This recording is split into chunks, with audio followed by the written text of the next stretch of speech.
достар, сәлем баршаларыңызға, каналыма қош келіпсіздер. Монстера альба ала жапырақтысын сүріңізші деген болған. Отырғызу процесін жүрген жоқпын, сондықтан осыдан бір сұрақ келді, және де обычный менде монстера бар, өсіре алмай жатырмын.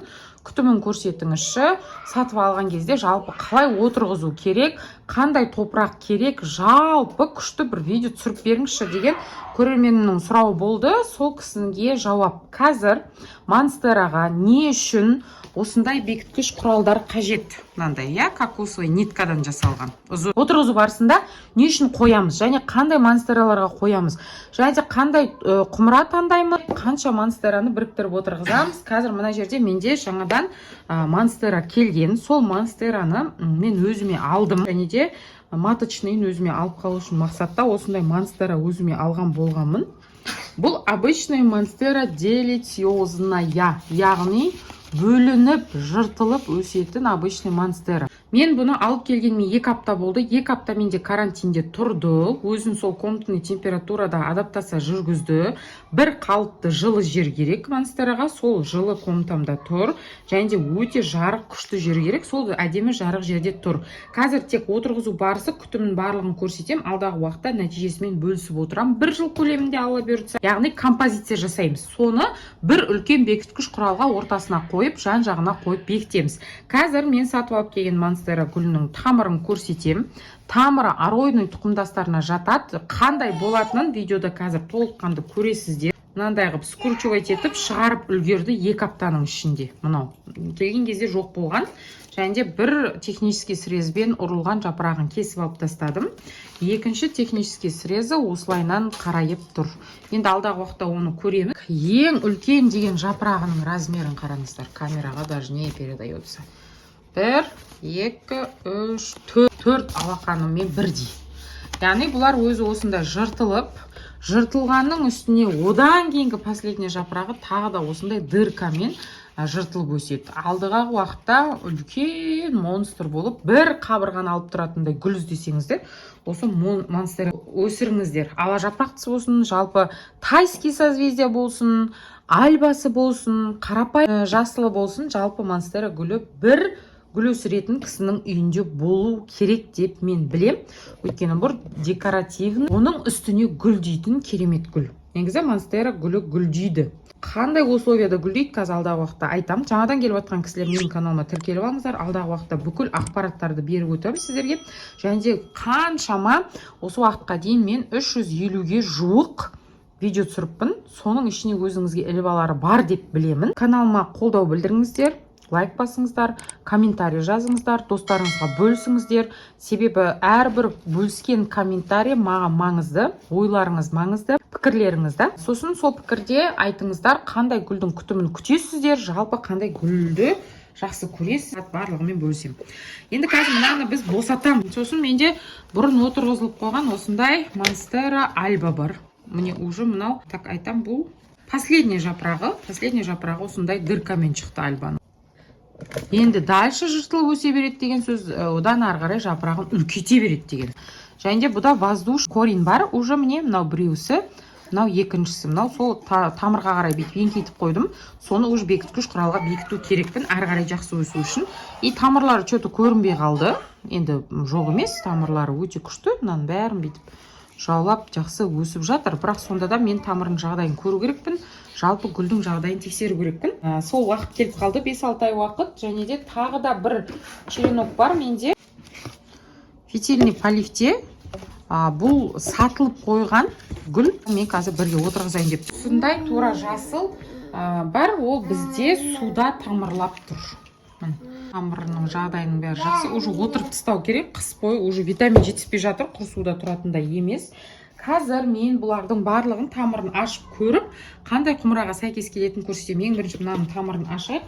Одан бұрын сіздерге қандай топырақ дайындадым, соны көрсеткім келіп тұр. Торф топырақ. Сіздерге айтатындай, менде основа топырақ торф, яғни нейтральный торф. Ол дегеніміз тез кебе. Кокосовый чипсы қосылған, бұның ішінде қара қосылған, перлит қосылған, циолит, диатомит, древесный уголь бар. Міне, осындай әдемі композиция. Вермикулитті кішкене-кішкенеден қостым, өйткені бұл влаганы бір қалыпты тамыры сақтап тұрғанды ұнатады. Мөлшермен өзінің мөлшерімен қосылды. Бұл аройный тұқымдасына арналған, оның ішінде именно монстераға арналған топырақ. Осы тұрысымен міне уже дайын топырақ. Аройный тұқымдастарының барлығын мен өзім солай атап қоямын, мусор топыраққа отырғызу керек қой. Былай қарап тұрсаң мусор сияқты. Бұған негізі стручка, кокосовый стручки бар ғой, сондай қосылу керек. Бірақ енді данный момент менде стручки жоқ, сондықтан барымен базар деп қазір отырғызамыз. Енді қазір монстераның тамырын ашып сіздерге көрсетемін.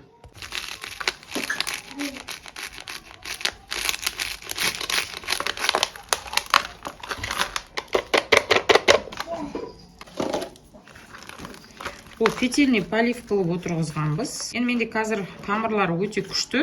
Перевалка метод жасағым келіп тұр. Тамырлар даже на фитильдің шнурына жабысып қалған. Тура осы тұрысымен перевалка жасаймыз. Тамыры жақсы, ары қарай алып кетеді бұйырса. Енді екіншісі. Мен қазір бұны автополивке отырғызғым келіп тұр, барлығын біріктіріп.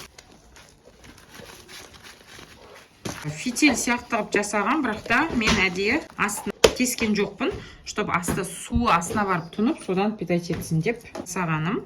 Бұның да тамыры өте күшті екен. Енді мынандай кішкентай черенокқа әрине өте күшті. Тағы бір воздушный тамырын астына қарай жіберіп едім, ол астына тартылып, уже біраз әдемі өсіп кетті міне воздушный. Воздушный дегеніміз мына мысалы мына тамыр астында осылай тұрып ары қарай даму керек қой. Міне мына жерде тамыр болған, суға тамырлатқан, мынау бір воздушный, мынау бір воздушный, мынау бір воздушный. Негізі полноценный сау монстера осындай воздушный тамырлар беруі тиіс. Сол кезде ғана ол полноценный монстера болып есептеледі. Мына уже мына тамырды қараңыздар. Мынаны кескім келіп тұр, өйткені мынаны қараңыздар. Тамырды көрдіңіздер ме? Енді бұл тамырлардың барлығы маған қажет, сондықтан аккуратно қазір бұның барлығын кесеміз.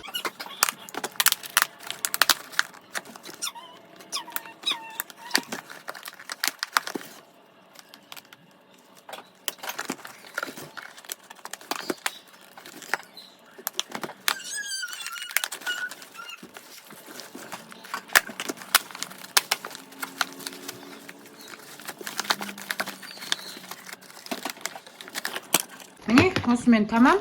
Бұл деген қажет емес. Жасалынатын бірінші әрекет тек поверхность торф. Алып тастаймыз. Енді торф та келеді, кейде кокос чипсы да келеді.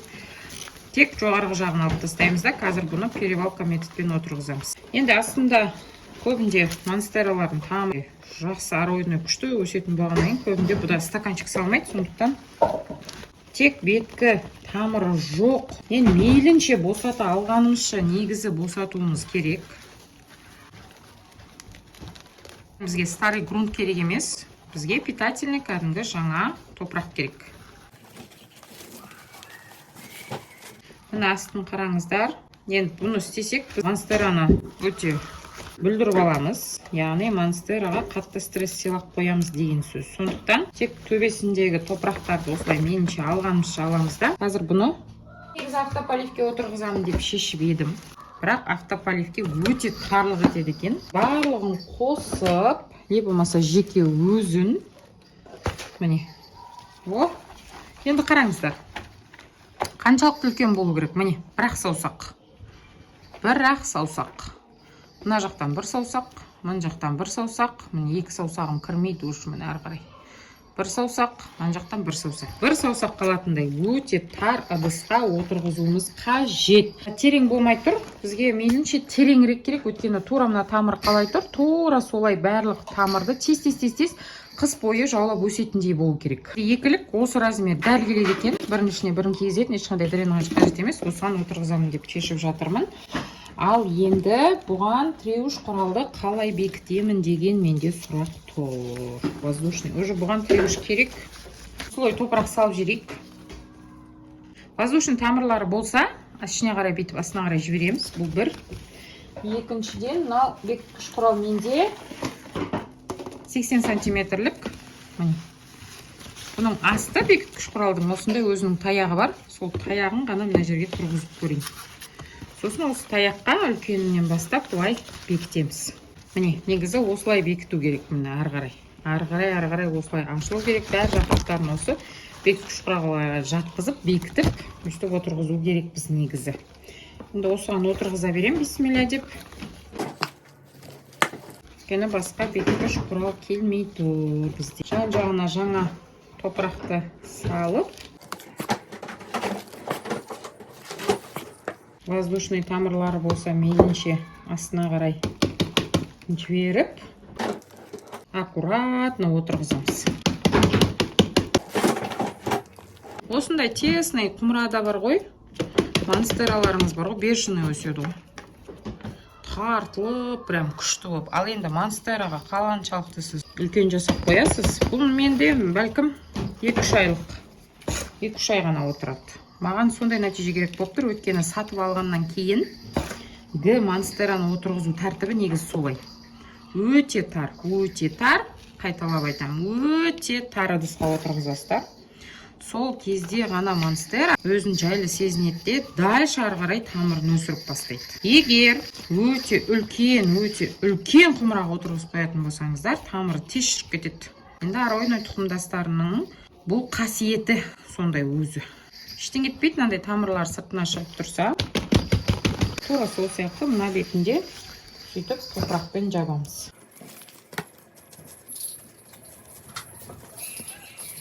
Жан-жағын тамыр жоқ жерді бүйтіп ұрғылап түсіруге тырысамыз, өйткені бізде тамыр жабысып тұрмау құмырағашы, құр тамыр. Ол бір слой хотя болу керек ол жерде. Топырақ. Соны қамтамасыз етесіздер. Барынша.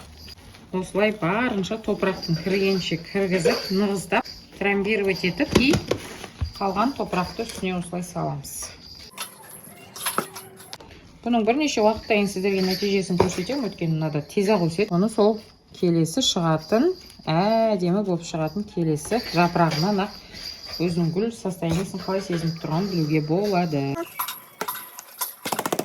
Бар болған осы, енді ары қарай байлау метод. Мынаның қалай байлап, қалай қойдым, оны келесіде гүл өзін қалай сезініп тұрған кезде көрсетемін. Қазір тез-тез видеоны ұзартпай, өйткені сразу байлау видеосы ешкімге керек, сразу біреуге керек деп ойламаймын.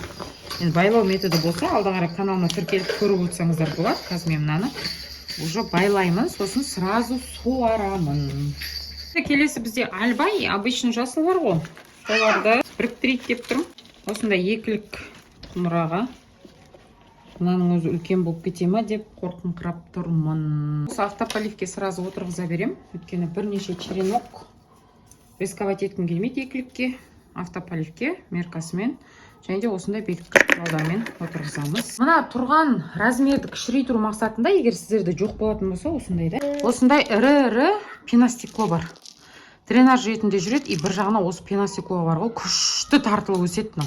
Именно аройный тұқымдас, аглонема, монстера, антуриум, женское счастьелардың астына дренаж ретінде именно осы пеностеклоны қолданыңыздар. Өте күшті осыған тартылып өседі. Енді бір слой топырақ салайық. Помещениені қысқарттық, кішірейттік, дренаж салып. Еще бұның автополивтің астында ножкасы, мынандай өзінің ножкасы бар. Жаңағыдай шіртпейді, астына қарай тартылып өседі, тесіктері жақсы. Плюс дренаж салды. Енді спокойно душой отырғыза берсек болады. Өйткені шіріп кету қаупі өте үлкен болғандықтан біз опасать ету керекпіз. Яғни сақтану керекпіз. Міне. Мына воздушныйды төмен қарай жіберіп, осыған бір бекіткіш құрал. Енді әрқайсының формасын жасаймыз. Мына воздушный мен мына воздушный төмен қарай кету үшін осыған тоже бір жағдай жасаймыз. Сөйтіп, әрқайсыны өстіп отырғызамыз. Мына жерде былай екеу. Енді мына жақта монстералар бар. Тоже черенки. Бұлардың да тамырын көрейік. Болды көрмегелі. Міне осындай. Уже мынау шіріп бастаған. Өткені мен активированный угольді тамырлату барысында қосуды ұмытып кеткем. Көрейік. Мынау суда тұрып скручивать етті. Енді осы тамырды ары қарай жақсы өсіп кетеді деген ойдам. Барлығын бірге тығыздап өсіріп жатырмын ғой. Мынау екінші. Мынандай әдемі тамырмен. Так, мына жаққа. Және де мына жақта менде үшіншісі бар.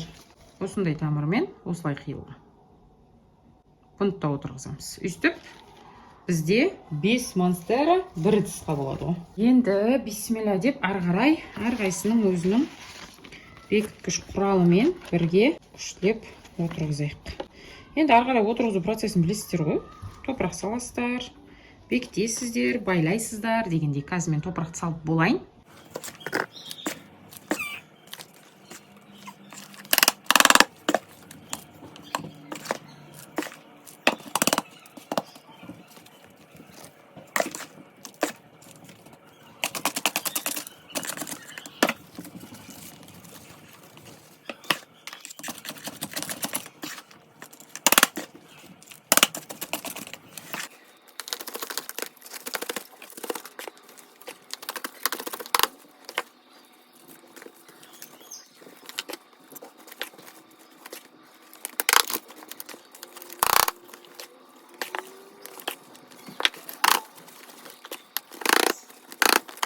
міне отырғызылып болды. Енді осындай бекіткіш құралдарын бекітіп және сол бекіткіш құралға жақындатып байлаймыз. Біз байлаймыз тек мынандай кедір жібімен. Мен барлық гүлге осы кедір жібін қолданамын. Өйткені осы кедір жіптің өзіне тамыр тартылып өседі. Басқандай пластмасс не пойдет.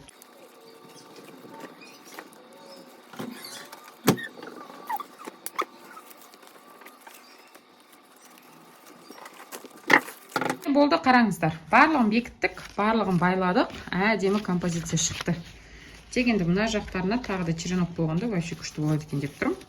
Үш үлкен куст, 2 кішкентай отростик кетті.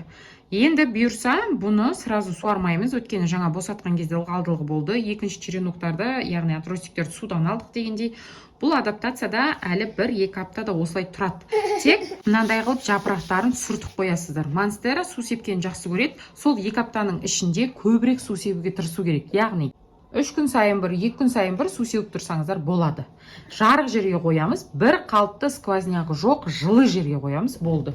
Ана екінші монстерінде сондай жағдай жасаймыз. Жапырағын сүртеміз, оны бірақ суарамыз. Өткен жаңа тамырын босатып жатқанда көрдіңіздер, өте үлкен тамыр, бірақ та шөлдеп тұрды. Сондықтан қазір сразу оны суарамыз, бірақ астынан суарамыз. Ал автополив бізде мына жерде өзінің меркасы бар. Міне қараңыздар, осы жерде мына жартысына дейін ғана құямыз. Өйткені бұл жерде отростиктер тамыры аз, тез шіріп кету қаупі бар. Міне қараңыздар, осындай жағдайда болды. Осылай бекіткіш құралымен әдемілеп тұрды. Не альба. Ол да осындай композиция болды, өте әдемі. Келесі видеода кездескенше қош сау саламатта болыңыздар. Барлық пікірлеріңізді жаза беріңіздер. Қандай гүлдің күтімін келесі күтесіз.